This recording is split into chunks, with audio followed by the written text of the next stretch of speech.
नमस्कार साथियों, मैं इंजीनियर कुणाल तिवारी आप सभी का हार्दिक अभिनंदन करता हूं। प्रिय विद्यार्थियों, हमने यहाँ सामान्य विज्ञान पढ़ना स्टार्ट किया और सामान्य विज्ञान में हमने सामान्य जानकारी प्राप्त की अभी, जैसे पदार्थ के बारे में परमाणु हमारा टॉपिक चल रहा है, तत्वों के बारे में हम जानकारी प्राप्त कर रहे हैं। लेकिन कुछ लोगों के मैसेज आए, व्हाट्सएप पर आए, कॉल आए, सर आप प्लीज़ टॉपिक के बाद क्वेश्चन और लिखा दिया करो 10-20 क्वेश्चन। तो अपन ऐसा किया करेंगे, जैसे एक टॉपिक ख़त्म हो जाया करेगा उसके बाद आपको 2 दिन में 3 दिन में रेगुलर 10 से 15 क्वेश्चन लिखा दिया करेंगे, या फिर ऐसा करेंगे 10, 15, 20 क्वेश्चन लिखाने के बजाय आपको उस पर डाल दिया करेंगे, अपना जो इंस्टाग्राम पर जो चैनल है उस पर डाल दिया करेंगे, या अपना जो फेसबुक आईडी है इंजीनियर कुणाल तिवारी क्लासेस उस पर डाल दिया करेंगे। ऐसा कर लिया करेंगे, रोज़ 10-10 क्वेश्चन आपको अपना जो फेसबुक पेज है उस पर डाल दिया करेंगे, वहाँ से मिल जाया करेंगे जो अपन पढ़ा रहे कर रहे हैं ना। तो ऐसे कोई चिंता का विषय नहीं है, फिर भी आपको कोई समस्या हो तो देख लेंगे। या फिर अपन ऐसा करेंगे, जो टॉपिक खत्म हो उसके बाद अपन हर टॉपिक फिजिक्स, केमिस्ट्री, बायो के 200 क्वेश्चन देख लेंगे लास्ट में, है ना। तो जैसा आप चाहोगे वैसा बता देंगे, बाकी ये प्रक्रिया थोड़ा सुधार तो करेंगे। आज हम प्रिय विद्यार्थियों यहाँ आगे चल के बात करेंगे तत्वों के प्रकार या टाइप्स ऑफ एलिमेंट्स। तो उनकी आज हम यहाँ चर्चा करेंगे, तत्व और तत्वों के प्रकार। तो आप घड़ी डाल लीजिए या ध्यान से सुन लीजिएगा। तत्व एवं तत्वों के प्रकार, elements and type of elements.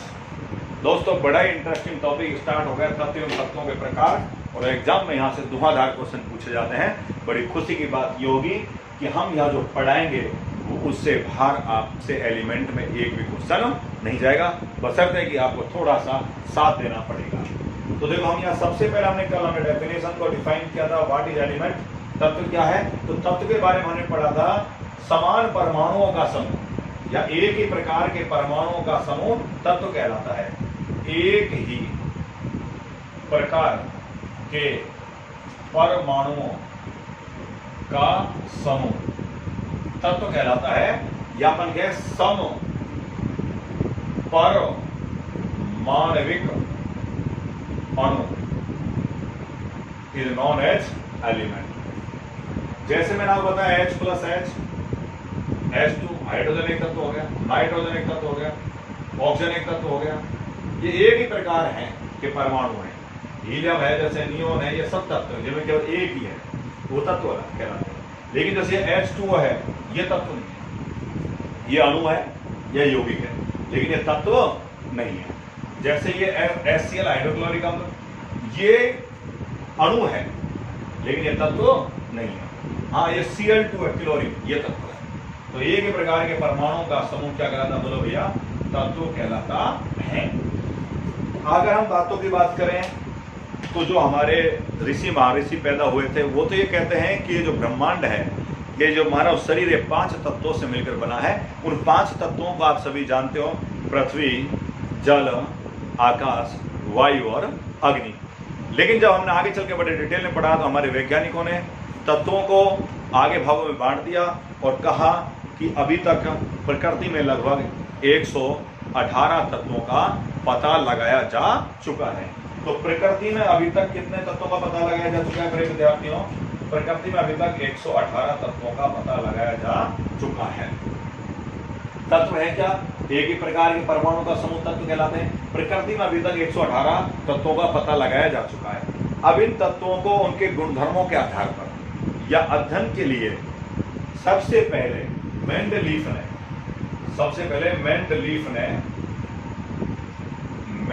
ने अपनी आवर्त सारणी में, अपनी पीरियोडिक टेबल में तत्वों को उनके बढ़ते हुए परमाणु भार के आधार पर व्यवस्थित किया। किसके आधार पर व्यवस्थित किया? बोलो भैया, परमाणु भार के आधार पर व्यवस्थित किया। जिसका वजन कम था वो पहले और जिसका वजन ज्यादा था वो बाद में। और उन्होंने फिर उनके तत्वों के रासायनिक गुणों की व्याख्या करने का प्रयास किया, लेकिन उसमें थोड़ी सी कमी ये रहेगी कि भार के आधार पर जो उनके तत्वों के गुणों की व्याख्या की जा रही थी वो ज़्यादा सटीक तरीके से नहीं हो पा रही थी। तो आप याद रखना कि जो मेंडलीफ है, उन्होंने तत्वों को सबसे पहले उनके बढ़ते परमाणु भार के आधार पर व्यवस्थित किया, जो ज्यादा सफल नहीं हो पाया।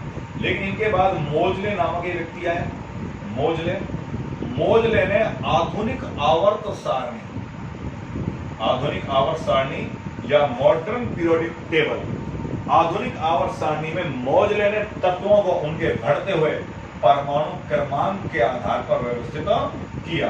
बढ़ते हुए परमाणु क्रमांक या बढ़ते हुए एटॉमिक नंबर के आधार पर व्यवस्थित किया। इसीलिए मोजले को आधुनिक आवर्त सारणी का जनक कहा जाता है। कई बार एग्जाम में पूछा जा चुका है, रेलवे में पूछा जा चुका है कि आधुनिक आवर्त सारणी का जनक किसे कहा जाता है?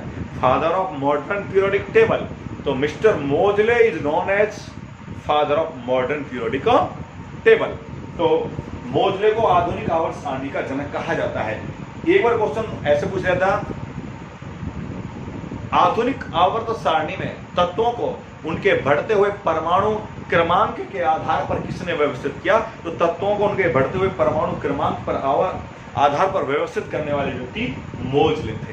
क्या थे बोलो भैया? और परमाणु भार के आधार पर व्यवस्थित करने वाले व्यक्ति कौन थे? बोलो मेंडलीफ थे। आगे चल के जब हम आवर्त सारणी पढ़ेंगे डिटेल में, तब हम आपको ये बता देंगे। बताओ कोई यहां तक कोई दिक्कत? आगे चल करके क्या किया गया भैया कि ये जो तत्व थे, इनको अध्ययन के लिए, इन तत्वों को अध्ययन के लिए मुख्यतः 3 भागों में बांट दिया गया, या तत्वों के प्रकार की अगर हम बात करें, तत्वों के प्रकार या टाइप्स ऑफ एलिमेंट। वैसे तो तत्व सामान्यतः 2 प्रकार के होते हैं, लेकिन हम यहाँ 3 प्रकार के इनको बांट रहे हैं।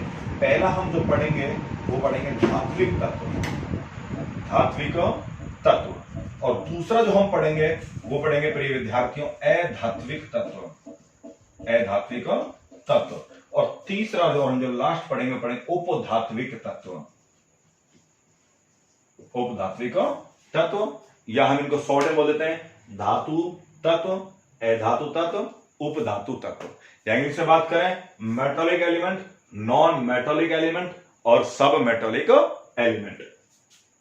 तो क्या हुआ, जो तत्व थे, तत्वों का मतलब कौन कौन से तत्व? Hydrogen, helium, lithium, beryl, boron, carbon, nitrogen, oxygen, fluorine, neon, है ना, सोडियम, मैग्नीशियम, एल्युमिनियम, है ना, ऐसे सिलिकॉन, फास्फोरस, सल्फर, ये जो तत्व हैं, एलिमेंट्स हैं, इनको हमने 3 भागों में बांट दिया अध्ययन के लिए।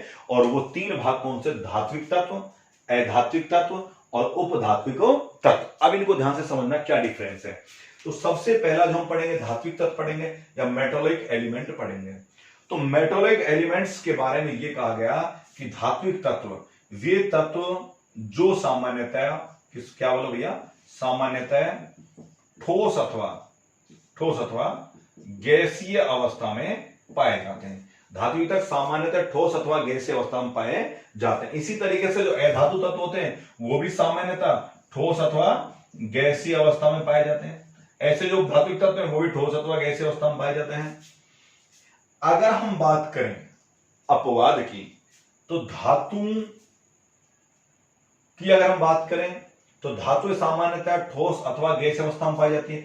लेकिन हमारे पास एक अपवाद है जिसको हम पहले पढ़ लिया, दोबारा फिर पढ़ लेंगे। वो अपवाद है पारा यानी कि मरकरी होता है Hg। ये जो पारा है ना, ये एक द्रव धातु है। क्या बोलो भैया?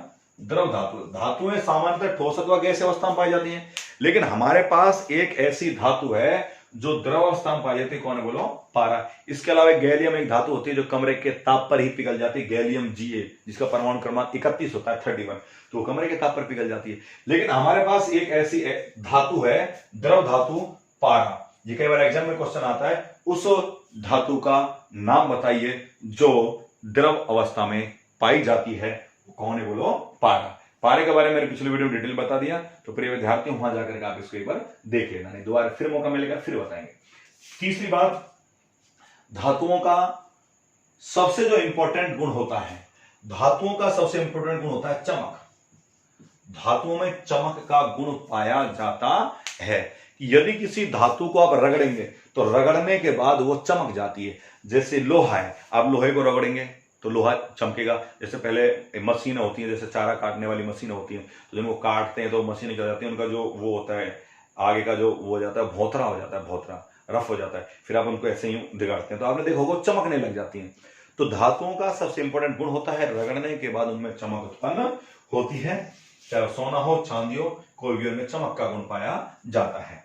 आगे अगर हम बात करें धातुओं के बारे में, धातुओं के बारे में कहा जाता है कि धातुएं सामान्यतः इलेक्ट्रॉन त्याग कर धनायन बनाती हैं। धातुएं सामान्यतः इलेक्ट्रॉन त्याग कर धनायन बनाती हैं, अर्थात ये विद्युत की सुचालक होती हैं या गुड कंडक्टिविटी की में पावर पाई जाती है।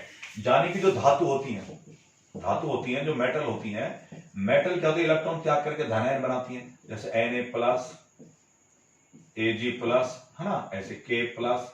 तो ये धातुएं जो होती हैं वो Al+3 धातु इलेक्ट्रॉन त्याग कर धनायन बनाती हैं, अतः ये विद्युत की सुचालक होती हैं या धातुओं में चालकता का गुण पाया जाता है। लेकिन सबसे अधिक चालकता तक का गुण, जो सबसे इंपॉर्टेंट क्वेश्चन है एग्जाम का, कि सबसे अधिक जो चालकता का गुण है, सबसे अधिक जो चालकता का कंडक्टिविटी का गुण है भैया, वो पाया जाता है चांदी में। किसमें पाया जाता है बोलो? चांदी को लिखते हैं Ag से, अर्जेंटम। चांदी का प्रतीक या सिंबल होता है भैया Ag, अर्जेंटम, चांदी। लैटिन भाषा के सब अर्जेंटम से लिया गया Ag मतलब चांदी। ओके, इसको सिल्वर ही बोल देते हैं, सिल्वर। चलो तो बोलो सिल्वर भी बोल देते हैं चांदी को। तो सबसे अधिक चालकता का गुण पाया जाता है चांदी में, क्योंकि धातुओं का गुण होता है कंडक्टिविटी, चालकता। तो सबसे ज्यादा चालकता गुण पाया जाता है चांदी में। चांदी के बाद जो चालकता देखने को मिलती है वो देखने को मिलती है कॉपर में, यानी कि तांबा में। तांबे के बाद जो चालकता देखने को मिलती है वो मिलती है एल्यूमिनियम में। किसमें बोलो? एल्यूमिनियम में। तो सबसे ज्यादा चालकता है चांदी में, उसके बाद कॉपर या तांबा में, उसके बाद एल्यूमिनियम में। लेकिन प्रिय विद्यार्थियों, सबसे ज्यादा हम जो काम में लेते हैं चालक के रूप में वो एल्यूमिनियम काम में लेते हैं। एक तो ये भूपटल पर बहुतायत मात्रा में आसानी से मिल जाता है, ये इनकी मात्रा कम है तो ये बहुत कम मात्रा में मिल पाते हैं और महंगे होते हैं, कॉस्टली होते हैं। आगे हम बताएंगे, पर अभी तो आप इतने याद रखो, सबसे अधिक चालकता होती है चांदी, चांदी के बाद दूसरा नंबर है तांबा का, और तांबा के बाद तीसरा नंबर है एल्यूमिनियम का। तो धातुओं का इंपॉर्टेंट गुण होता है क्या बोलो भैया? चालकता है, कंडक्टिविटी। ठीक है, इसके अलावा अगर हम आगे चल के बात करें धातुओं की, मैंने आपको बताया था पुरानी वीडियो जो आप ध्यान से देखोगे तो, कि धातुएं सामान्यतः आघात वर्धनीय होती हैं। बड़ा इंपॉर्टेंट है, टैट में दे रखा है रिप्ले में। धातु सामान्यतः क्या होती है बोलो? आघात वर्धनीय होती हैं। आघात वर्धनीय या आघात वर्धनीय का मतलब क्या होता है? मेलेबिलिटी का गुण पाया जाता है। यदि किसी धातु का पीटोगे तो पीटने के बाद वो किसका रूप धारण कर लेगी?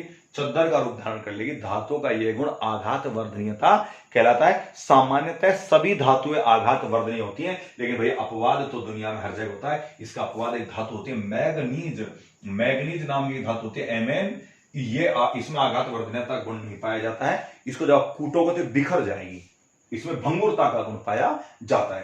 सबसे अधिक आघात वर्धनीय धातु है वो आपको पता है Au, सोना है। सोना के बाद अगर हम आघात वर्धनीयता की बात करें तो हमारे पास तांबा है, इसके अलावा और है एल्यूमिनियम है। लेकिन सबसे अधिक आघात वर्धनीय अगर कोई धातु है तो वो कौन है बोलो? सोना है। अगला हमने गुण पढ़ा कि धातु में सभी धातुएं सामान्यतः क्या बोलो भैया? सामान्यतः तन्य होती हैं। क्या होती है बोलो भैया? तन्य होते हैं, डक्टाइल होती हैं। कि यदि किसी धातु को पीटा जाए, पीटने के बाद वो तार का रूप धारण कर ले तो धातु के गुण तन्यता कहलाता है। सामान्यतः सभी धातु को कूटेंगे पीटेंगे तो तार का रूप धारण कर लेंगी, धातु के गुण तन्यता कहलाता है। सबसे अधिक तन्यता का गुण भी किसमें पाया जाता है? Au, औरम या सोना में पाया जाता है। ऐसा कहा जाता है 1 ग्राम सोने से लगभग 2 से 2.5 किलोमीटर लंबा तार बनाया जा सकता है। तो ये धातुओं के इंपॉर्टेंट गुण थे। विज्ञान की वह शाखा जिसके अंतर्गत धातुओं का अध्ययन किया जाता है मेटोलॉजी कहलाती है। क्या कहलाती है बोलो भैया? मेटोलॉजी कहलाती है। ओके, आगे सुनेंगे साहब। ये तो थी सिंपल सी कहानी धातुओं की। धातुओं के अगर एग्जांपल्स की बात करें तो भैया बहुत सारे एग्जांपल है। कहां तक बताऊं आपको मैं? सबसे हल्की मजबूत धातु लिथियम। इसके बाद अगर अपन बात करें तो धातु हमारे पास सोडियम है, मैग्नीशियम है, एल्यूमिनियम है, पोटेशियम है। सबसे अधिक चालकता गुण पोटेशियम है, कैल्शियम है, लोहा है, कहां तो सोना है, चांदी है, Ag। बहुत सारी धातु हैं, है ना, कॉपर है, तांबा है, बहुत सारी धातुएं। तो अपन आपको धीरे धीरे बताए, लगभग 79 धातु हैं, 79 धातु हैं लगभग। तो आप बता देंगे, धीरे धीरे पढ़ेंगे, जाते रहेंगे। आगे देखो, अगला है हमारे पास ए धातु। ए धातु यानी कि नॉन मेटल। क्या बोलो भैया? Non metal. अगर हम ए धातु या नॉन मेटल की बात करें ए धातु या नॉन मेटल की बात करें तो ए धातु में भी सामान्यतः ठोस अथवा गैसीय अवस्था में पाई जाती है। अरे ठोस अथवा कौन सी अवस्था में पाई जाती है बोलो भैया?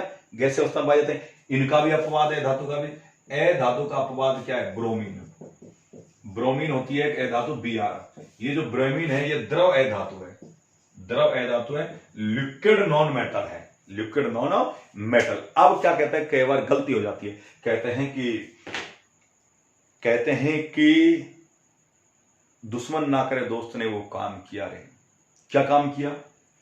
क्वेश्चन इतना आसान सा आता है, द्रव ए धातु है, और जैसे ये क्वेश्चन ये आता है एग्जाम में, द्रव ए धातु है, बस इतना क्वेश्चन आता है। 4 ऑप्शन मिलेंगे। सबसे पहले मिलेगा सुंदर सा प्यारा सा नाम, आपका जाना पहचाना सोना हुआ नाम पारा, पारा या Hg, मरकरी Hg। दूसरे नाम आपको मिल जाएंगे जैसे गैलियम मिल गया या Ga।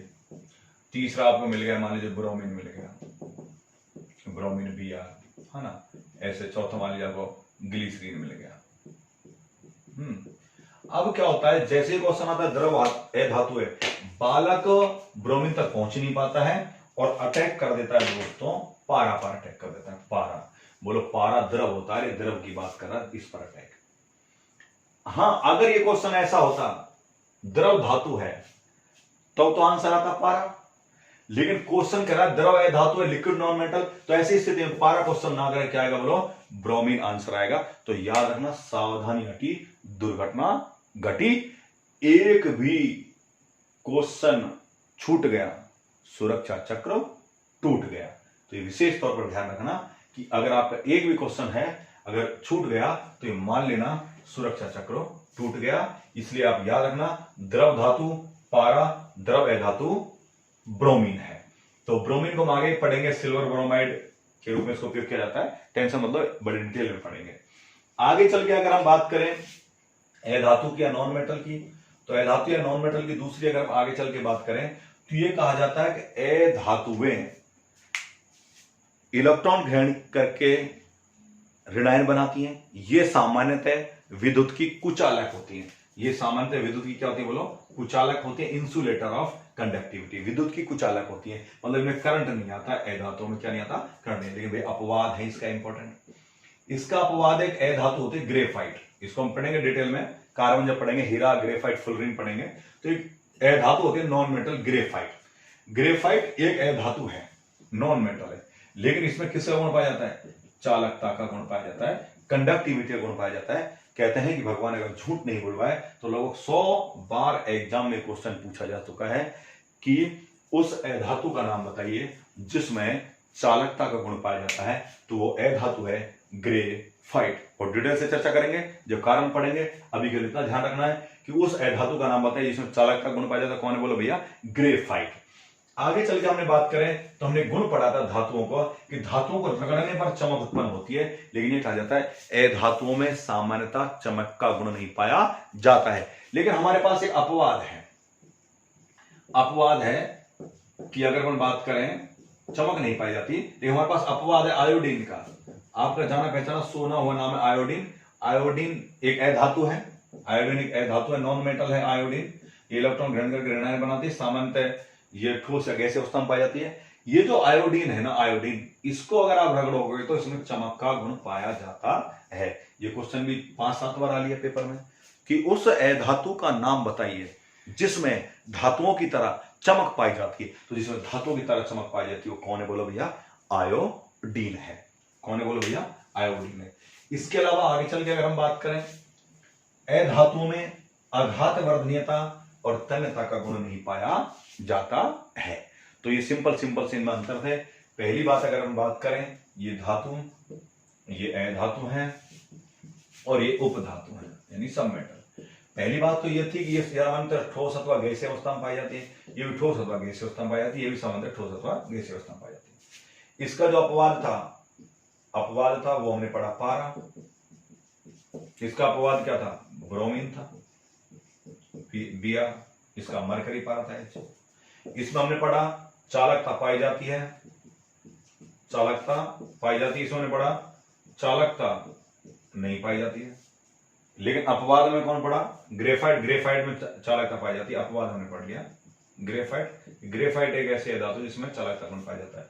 यहां सबसे अधिक चालकता पड़ी मैक्सिमम कंडक्टिविटी और इलेक्ट्रिसिटी, तो हमने पढ़ी चांदी Ag, ठीक है ना। धातु गुण हमने इसमें पढ़ लिए। अब आता है अधातुओं का उदाहरण। तो अधातु हमारे पास फ्लोरीन है, क्लोरीन है, ब्रोमीन है, आयोडीन है, ऑक्सीजन है, नाइट्रोजन है, बहुत सारे हैं। लगभग अपन बात करें नॉर्मली भूपटल पर लगभग 13 नॉन मेटल्स पाई जाती हैं, 13 धातु पाई जाती हैं। अब आती है साहब उपधातु। तो साहब उपधातु क्या होती है? तो उपधातु क्या होती है कि वे तत्व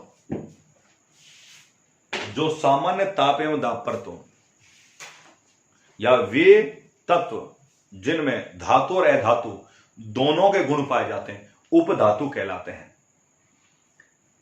या वे तत्व जो सामान्य ताप एवं दाब पर तो कुचालक की भांति व्यवहार करते हैं, अर्थात अधातु की भांति व्यवहार करते हैं, लेकिन ताप और दाब बढ़ाने पर जिनमें चालकता का गुण पाया जाता है, वो वे तत्व उपधात्विक तत्व कहलाते हैं। जैसे अगर हम बात करें भाई ऐसे तत्व कौन कौन से हैं, तो उपधातु तत्वों में हमारे पास बोरॉन है। कौन बोलो भैया? बोरॉन उपधातु में आता है। इसके अलावा सिलिकॉन है, जर्मेनियम है, आर्सेनिक है। तो ये कुछ ऐसे एलिमेंट हैं जिन्हें हम उपधातु में पढ़ते हैं। बोरॉन है, सिलिकॉन है, जर्मेनियम है, आर्सेनिक है, ये उपधातु तत्व हैं। इनमें दोनों के गुण पाए जाते हैं, धातु के भी और अधातुओं के, दोनों के गुण पाए जाते हैं, उन्हें उपधातु तत्व कहते हैं। वास्तविकता तो यह है कि ये जो प्रकृति है इसको अपन दो नजरिए से देखते हैं, लेकिन हकीकत बात तो यह है कि प्रकृति को हमें तीन नजरिए से देखना चाहिए। कई व्यक्ति, जैसे अगर अपन बात करें नॉर्मल की, आदमी कहता है साहब पदार्थ दो प्रकार के होते हैं, तो सजीव और एक निर्जीव। मैंने कहा गलत बात। पदार्थ सजीव भी होते हैं, निर्जीव भी होते हैं, दोनों के बीच के भी होते हैं, जिन्हें वायरस कहते हैं। कि वायरस सजीव और निर्जीव के बीच की कड़ी है, वो ज्यादा खतरनाक है। जो ना सजीव और जो ना निर्जीव है वो ज्यादा दुनिया में दुख देते हैं। जैसे कोरोना वायरस ने कहर मचा रखा है। भारत तो कोरोना वायरस निर्जीव है, आपके हाथ के लग गया कोरोना का वायरस, अगर आपके हाथ लग गया तो ये आपको कुछ नहीं बिगाड़ेगा, लेकिन जैसे आप इसका हाथ मुंह कहीं लगाओगे तो शरीर के अंदर चला जाएगा और आपको नुकसान पहुंचा देगा। आप कहीं बाहर घूम फिर करके आए और आपने जैसे मास्क लगा रखा तो क्या वायरस भारी रह जाता है वो कपड़े पर, और हाथ वाथ खुले रह जाता है। तो आप घर पर गए, साबुन से आपने मास्क को धोया तो वो मर गए। अब आपने हाथ धो लिए पूरे साबुन से तो वायरस मर गया, अंदर गया नहीं, तो आपको कोई नुकसान नहीं हुआ। कपड़ों में अगर लग गया वायरस, कपड़े उतार कर आपने गर्म पानी में सर्फ में डाल दिया, 20-30 सेकंड में खत्म हो जाता है। लेकिन इतनी सावधानी कोई बरत नहीं रहा, बड़ा विस्फोट चल रहा है। वो पता है कोरोना की संख्या लगातार बढ़ती जा रही है और एक तरीके से बड़ा संकट आज इस समय देश के सामने है। अभी तक कोई दवाई या ट्रीटमेंट नहीं बन पाया। तो भैया जो ना सजीव जो ना निर्जीव उसे वायरस कहते हैं। वायरस को सजीव और निर्जीव के बीच की कड़ी कहा जाता है। वायरस जब शरीर से बाहर रहते हैं तो निर्जीवों की तरह भांति व्यवहार करते हैं, और लेकिन जैसे बॉडी के अंदर चले जाते हैं तो भैया सजीवों की भांति व्यवहार करते हैं। ऐसे अगर अपन बात करें जो ना जंतु है ना पादप है, कहते हैं साहब सजीव दो प्रकार के, जंतु और पादप। गलत बात। सजीव में जंतु भी है, पादप है, लेकिन जंतु और पादप के बीच की कड़ी होता है युगलिना, जिसमें जंतुओं को नहीं पाया जाता और पादपों की युगलिना। ऐसे ही लोग कहते हैं साहब मनुष्य दो प्रकार होते हैं, स्त्री और पुरुष। नहीं, तीसरे भी होते हैं, ट्रांसजेंडर, मेल फीमेल और ट्रांसजेंडर, तो वो भी होते हैं। कहने का मतलब है आप अगर किसी के प्रति अपने विचारधारा व्यक्त कर रहे हो, पॉजिटिव कर सकते हो, नेगेटिव कर सकते हो, सकारात्मक बोल सकते हो, उसके प्रति खिलाफ बोल सकते हो, एक आप तटस्थ रख सकते हो, थोड़ा दोनों बात बैलेंस करके रख सकते हो।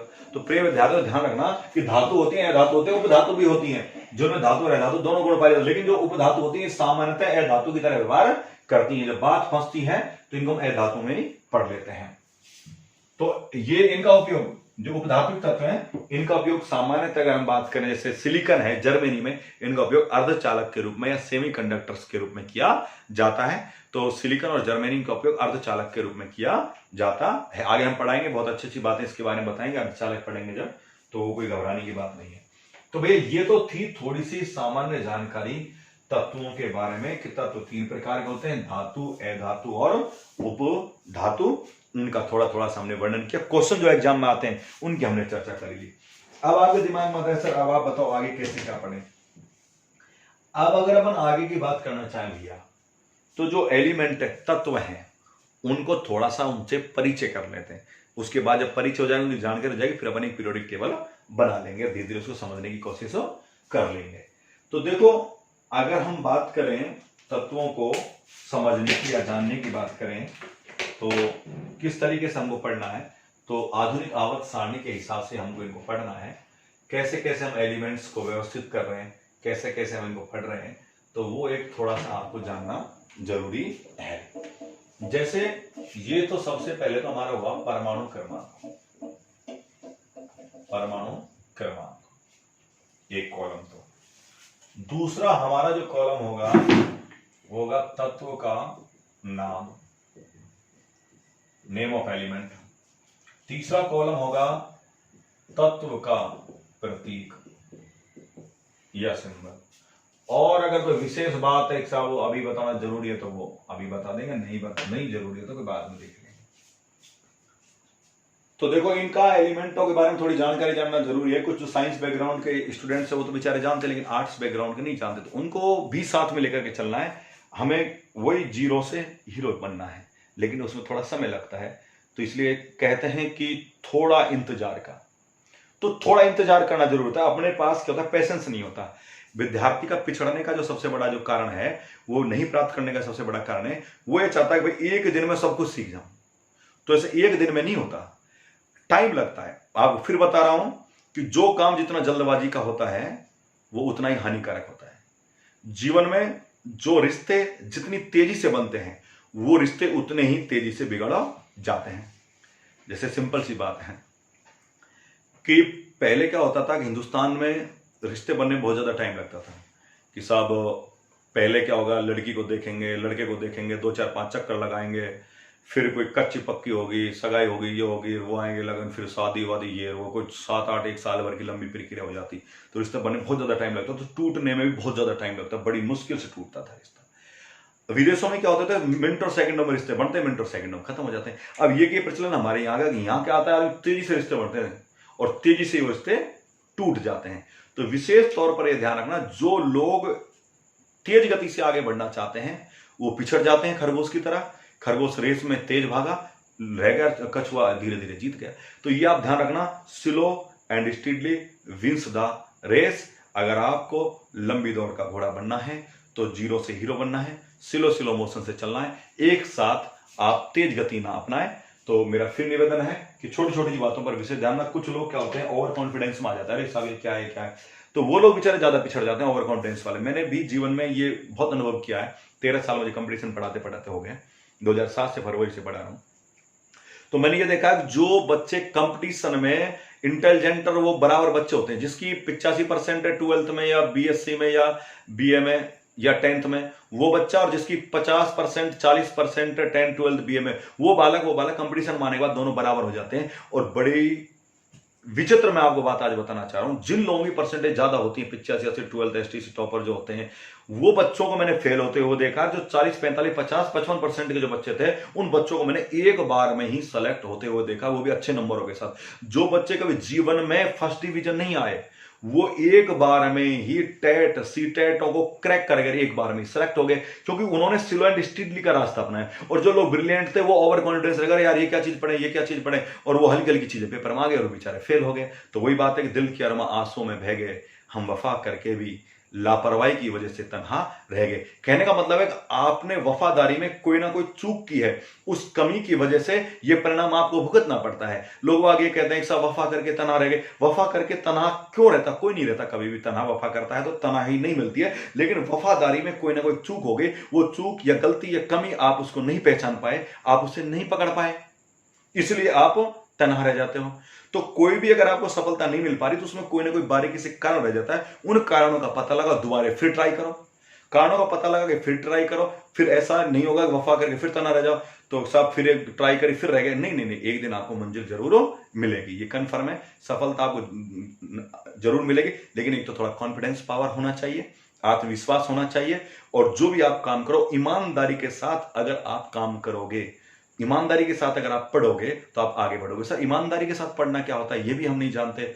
ईमानदारी के साथ पढ़ना ये होता है कि अब आपकी उम्र पढ़ने की है तो आप रेगुलर क्लासेज लें, पढ़ने पर ध्यान दें, बाकी के जो अन्य कारक हैं उन पर अभी ध्यान ना दें, लेकिन ईमानदारी से 5-6 महीने तैयारी कर लो, सिलेक्ट हो जाओगे। लेकिन अगर आप ये चाहोगे साहब हम पढ़ भी लें, व्यवसाय भी कर लें, धंधा भी कर लें, और भी कोई पार्ट टाइम जॉब भी कर लें, यार दोस्त भी बहुत सारे बना लें, फेसबुक व्हाट्सएप भी चला लें, सब कामों को एक साथ ही कर लें, तो वो काम में फिर वो ईमानदारी नहीं हुई और ना उसमें वफादारी हुई।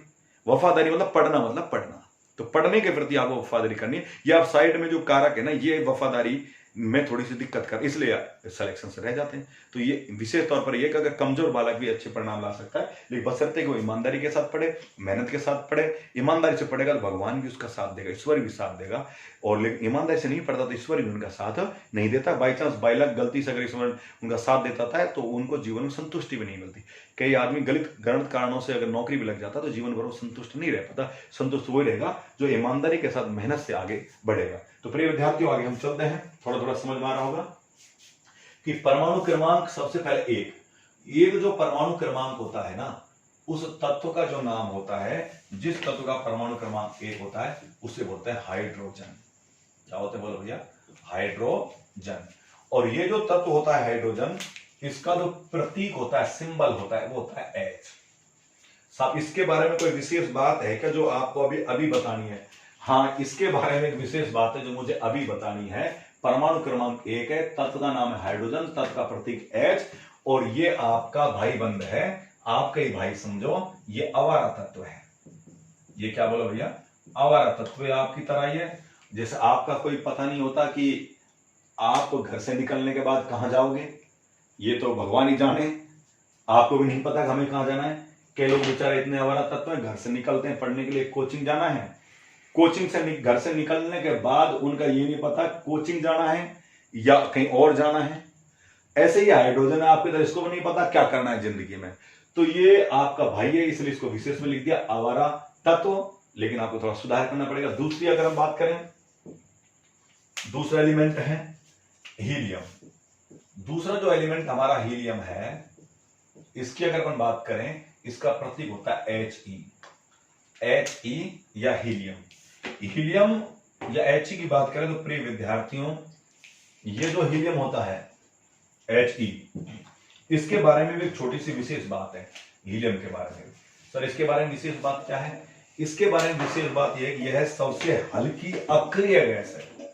यह सबसे हल्की अक्रिय गैस है, सबसे हल्की अक्रिय गैस है। सबसे हल्की क्या बोलो भैया? ये अक्रिय गैस है, इनर्ट गैस है। आगे बता देंगे, टेंशन मत लो। तीसरे एलिमेंट की अगर हम बात करें तो हमारे पास यहां तीसरा एलिमेंट है, थर्ड एलिमेंट, वो है लिथियम। आपको जाना पहचाना सुना हुआ नाम है लिथियम। ये जो लिथियम जो एलिमेंट है, इसको लिखते हैं Li से, Li। इसके बारे में भी एक छोटी सी विशेष बात है, सबसे हल्का धातु तत्व है ये। हालांकि बहुत डिटेल से पढ़ेंगे, आप टेंशन मत लो। अगला अगर हम बात करें फोर्थ एलिमेंट की, तो अगला है hydrogen, helium, lithium, beryllium. Beryllium, इसको रिप्रेजेंट करते हैं Be से। बेरिलियम के बारे में अभी ऐसी कोई खास बात नहीं, लेकिन अगर होगी तो बारे में बता देंगे। अगला फिफ्थ है बोरॉन। क्या बोलो भैया?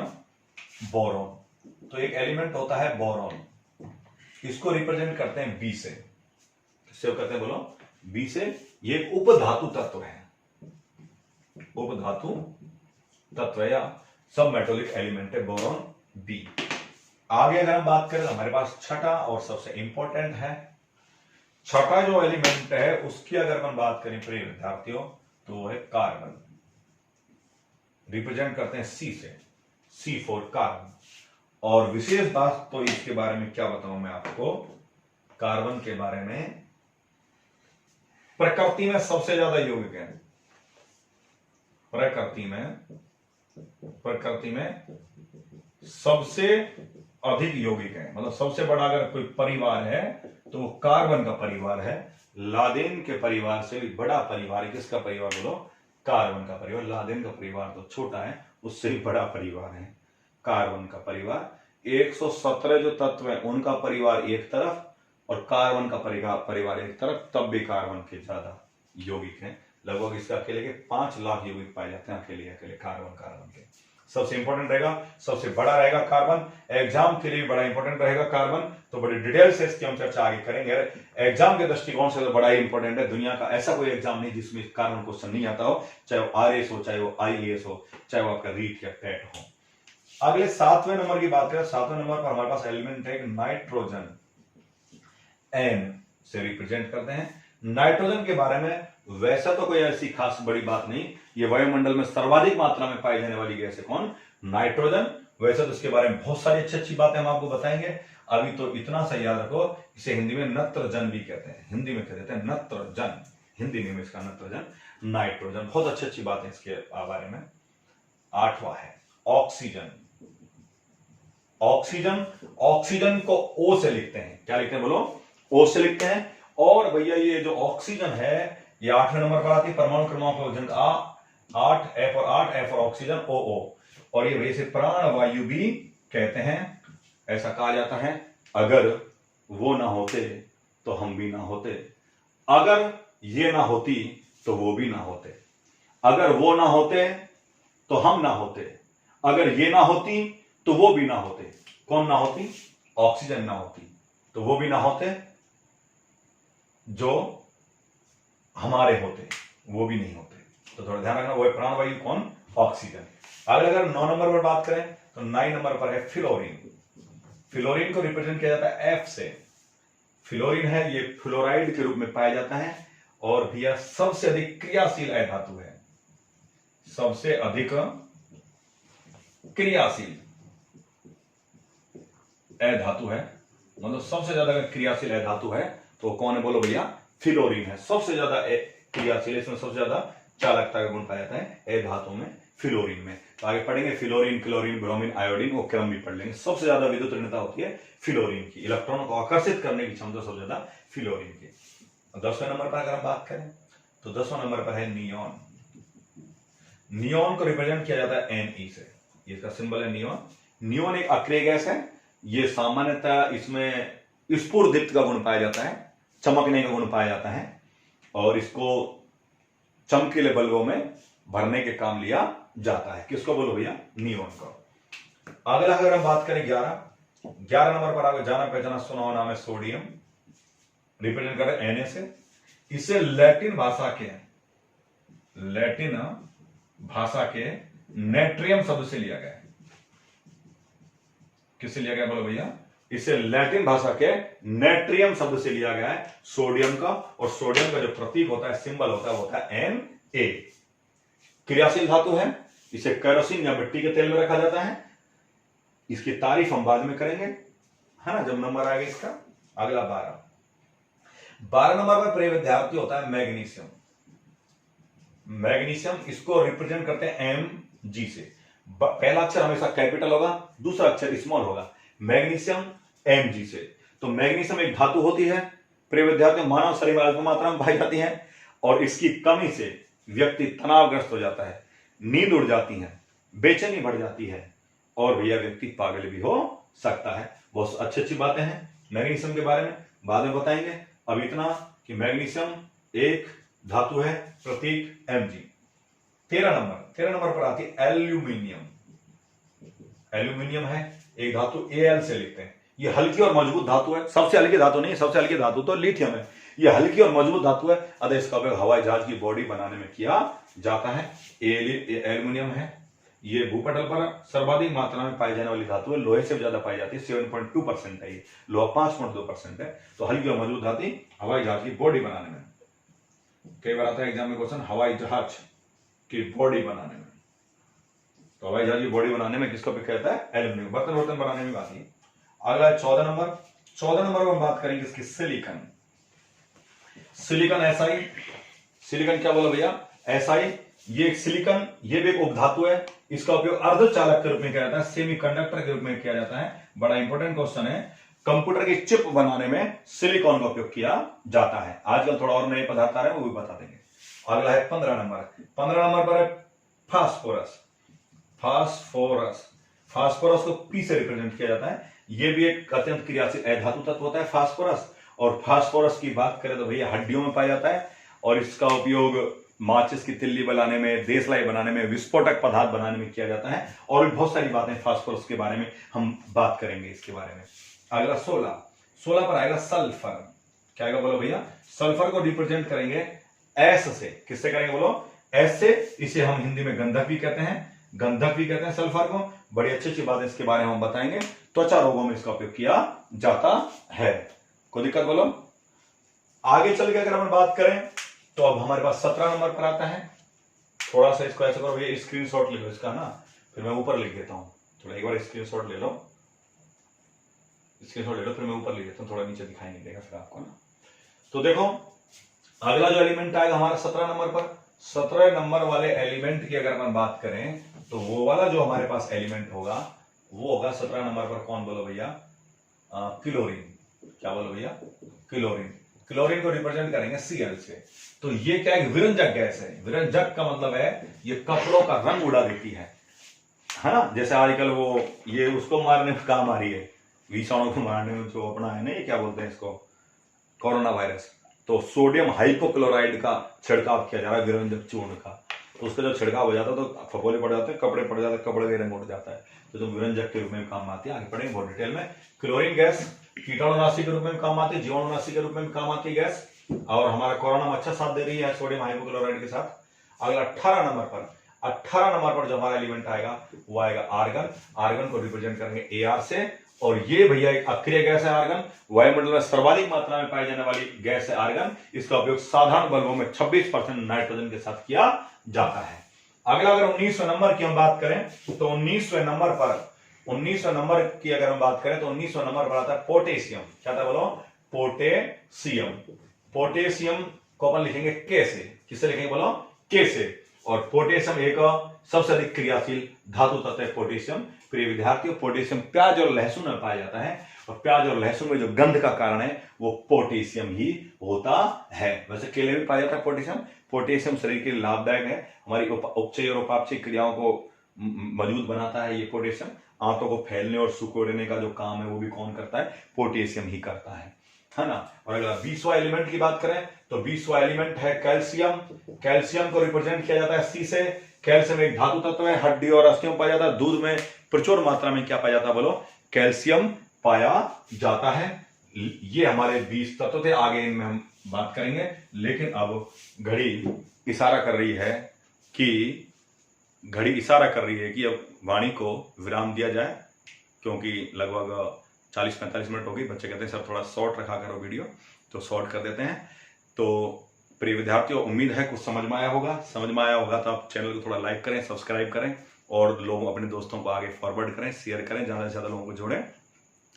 तो मैं तो आपसे यही कहना चाहूँगा कि आप बड़े ध्यान सुनेंगे। गिरते हैं सैसवार ही मैदान जंग में, गिरते हैं सैसवार ही मैदान जंग में, वे तिल्फ क्या गिरेंगे जो चलते ही घुटनों के बल हैं। वे तिल्फ क्या गिरेंगे जो चलते हैं घुटनों के बल हैं। जय हिंद, जय भारत। कल बात आपसे करते हैं। Thank you so much.